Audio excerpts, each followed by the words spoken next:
இப்போ இந்த கோயில் பிரம்மேஸ்வரம் கோயில், பிரம்மேஸ்வரம் கோயில். அடுத்தது அவர் தங்கிங்கிறது கூடிய கிச்சுக்குச்சி மாரியம்மா. கிச்சுக்குச்சி மாரின்னா நெருப்பு மாறி, அது கிச்சுக்குச்சி மாரியம்மன்னு பேர். ரெண்டு சாமியும் இந்த சுள்ளுவாடி கிராமத்திலே இப்போதைக்கு மட்டும் இல்லை, கலியுகத்துக்கு முதலே இந்த கோயில் கட்டி பிரம்மேஸ்வர கிச்சுக்குச்சி மாரியம்மன் பேர் வாங்க இருக்குது. இருந்தாலும் இந்த கோயில் கட்டும்போது தூர் சட்டி மாறு சட்டி அப்படின்ட்டு அந்த மேற்கு மலையில் இருந்து 361 எருது மேலே முத்து ரவரத்ன நகைகள் எல்லாம் வியாபாரிங்க எருது மேலே ஓட்டிட்டு வருவாங்களாம். அங்கிருந்து முத்து ரவரத்ன போற அந்த எருது மேலே ஓட்டிட்டு வந்து இங்க வரும்போது இந்த பிரம்மேஸ்வரனுடைய மாயத்தினாலே இங்கே படுக்கை போட்டுருச்சு. அந்த எருதுகள் எல்லாம் முன்னாடி போகல, அந்த சரக்கு எடுத்துக்கிட்டு முன்னாடி போகல, இங்கே படுத்துக்கிட்டாங்க.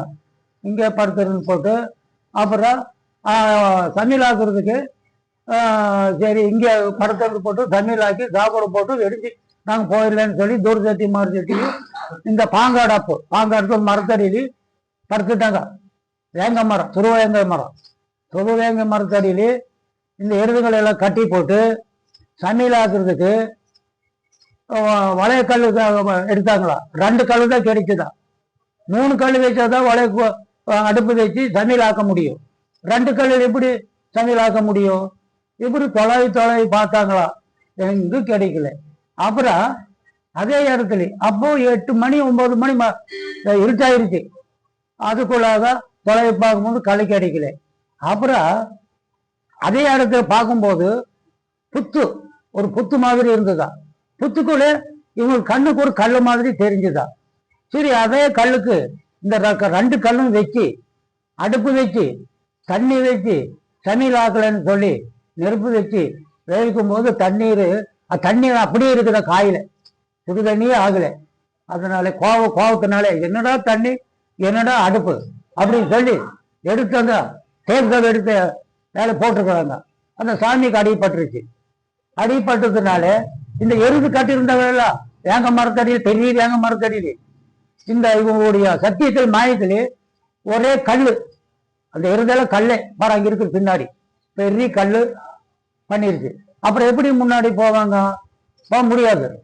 அந்த சரக்கு எடுத்துட்டு முன்னாடி போக முடியுமா? முடியாது. அதனால மரக்கா வந்து அங்கே இருந்து சமையல் ஆக்கி போட்டு மரக்காதான் அந்த காலத்திலேயே அந்த தூர் சட்டி மாறு சட்டி கட்டின கோயில் இது. கட்டி வேலை முடிஞ்ச பிற்பாடு இதுக்கு பூசாரிகள் வேணும். பூசாரிகள் இல்லை, கோயில் கட்டி போட்டாங்க. அவங்களே பூஜை பண்ணலைன்னு சொல்லி இந்த பள்ளத்துக்கு தண்ணி போயிருக்கிறாங்க. தண்ணி எடுத்துட்டு வந்து பூஜை போட்டுடலான்னு சொல்லி போயிருக்கிறாங்க.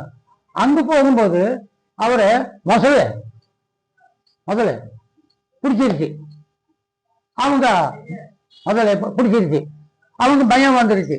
ஓ, நாங்க போய் இந்த பூஜை போட்டேன்னா இப்படி எல்லாம் விபத்து வரும் அப்படின்னு சொல்லி இவங்களை என்ன பண்ணும், மிரண்டி பயந்து போட்டு இவங்களை இதை விட்டு போட்டு இதை எங்கே வெளியூருக்கே போயிட்டு இந்த கோயிலே விட்டு போட்டு அப்புறம் இந்த சாமி சத்தியத்தினால அப்புறம் ஒரு வேடுகம்பல லிங்காயத்து தொட்டை சுவாமிங்கிற ஒண்ணு அவர் வர வச்சு அவருக்கு ஒரு புத்தி மோகசம் கொடுத்து அந்த தொட்டை சுவாமியை அந்த சாமிக்கு பூஜை போட்டுட்டு இந்த கோயில் செஞ்சுட்டு இருந்தாங்க. அப்படி இருக்கும்போது அந்த சத்திய காலம் சாமியும் பூசாரிக்கும் பேச வார்த்தை இருக்கும் ஒரு காலம், அந்த காலத்துல. அப்படி இருக்கும்போது அவரும் காலமாயிட்டார். அந்த பூசாரியும் காலமான பிற்பாடு அந்த தொட்டை சுவாமியும் இதே இடத்துல தகனம் பண்ணியிருக்கிறாங்க. அவரும் ஒரு சாமி ஆட்டுமே லிங்கம் முளைச்சிருச்சு. அப்புறம் இந்த பிரம்மேஸ்வரனும் இப்ப புத்துல இருந்ததெல்லாம் உலகக்கல் வச்சாங்களா, அதுவும் இருக்குது. இப்போ 2 சாமியும் உள்ள இருக்குது. அதனால இப்ப அப்ப இருந்து இந்த தொட்டை சாமி வம்சக்கிறன்னா இந்த தமிழ்நாடு பூசாரிக்கு இருக்கிறாங்க நிறைய பேர். அவங்க அங்கிருந்து வந்ததா இங்க வந்து பூஜை போட்டுக்கிட்டு இந்த 12 நோம்பி திருவிழா நடந்துக்கிட்டு இந்த கோயில் அந்த காலத்துல இருந்து இதுவரையும் நடந்துட்டு வந்துட்டு இருக்குது.